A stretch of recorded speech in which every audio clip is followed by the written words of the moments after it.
The Filipino Catholics recently celebrated the annual Feast of the Black Nazarene, the patron of the minor basilica in Quiapo, where millions of devotees flocked to the part of the said religious celebration. The story from Yana Dormitorio.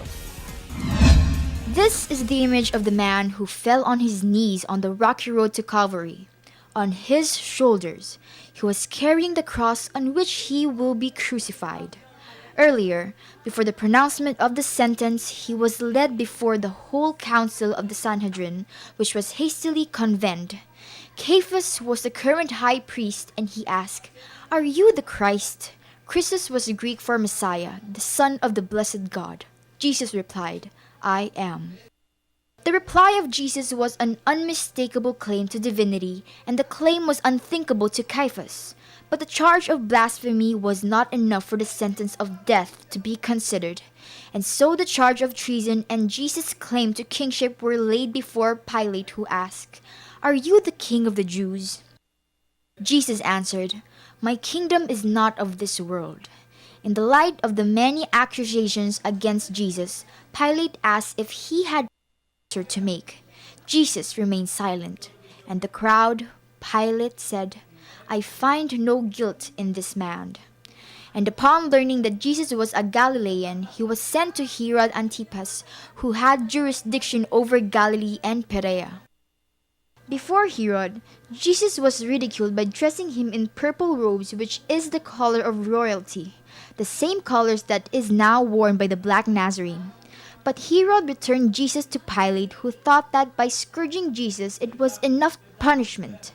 But the crowd shouted that the Christ had to be crucified.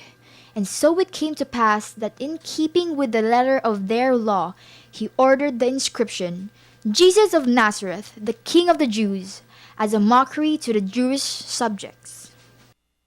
One day in the life of the Black Nazarene of Quiapo is the historical reenactment of what transpired in that year of 33 AD in the hilly terrain of Jerusalem.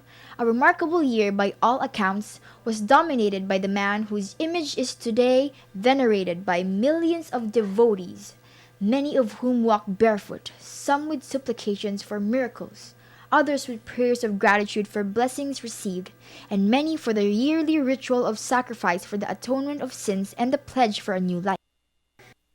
One day in the life of the Black Nazarene is a step back into a far-off world and a distant time when the greatest event in the history of humankind began, the Christianization of the world. It is also a step forward that in the act of humility and sufferance, we, as a people, would be able to transform this one day of the Black Nazarene into a continuing unification of our country as a nation dedicated to love, peace, and goodwill to all. It has been reported that an 8-year-old boy jumped off a fire truck and hit his head as he landed. According to the doctors, there isn't any form of head fracture or injury despite his fall. This is Yana Dormitorio for News at 1 Junior Edition.